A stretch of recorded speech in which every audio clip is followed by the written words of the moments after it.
నమస్తే, welcome to RP70 videos.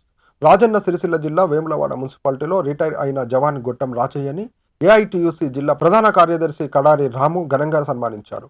Mahalakshmi చౌరస్తాలో జరిగిన ఈ సన్మాన కార్యక్రమంలో కడారి రాము మాట్లాడుతూ 43 సంవత్సరాలు ఉన్నత స్థాయిలో వేములవాడ గ్రామ ప్రజలకు ఎలాంటి ఇబ్బందులు జరగకుండా ఉన్నత స్థాయిలో సేవలందించిన వ్యక్తి గొట్టం రాజయ్య అని, అలాంటి వ్యక్తి ఉన్నత స్థాయిలో సేవలందించినందుకు గర్వకారణం అని కడారి రాము అన్నారు. ఈ కార్యక్రమంలో ఏఐటీయూసీ నాయకులు గాజుల పోషెట్టి, కోరె క్రాంతి, తెల్ల దేవరాజు, మున్సిపల్ నాయకులు, ఏఐటీయూసీ నాయకులు కల్లపల్లి నరసయ్య, పండగ అంజయ్య, ఏఐటీయూసీ నాయకులు పాల్గొన్నారు.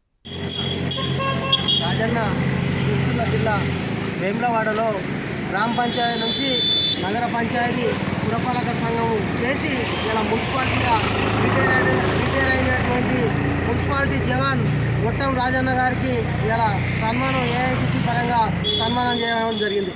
ఇలా ప్రధానంగా 43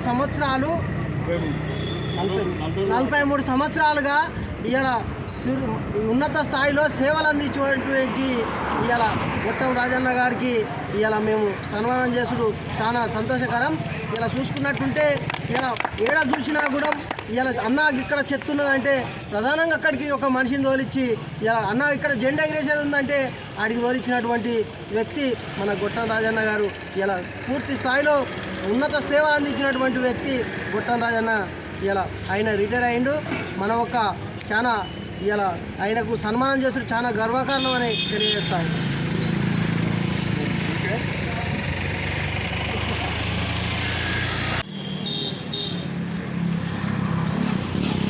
మాట్లాడతావా?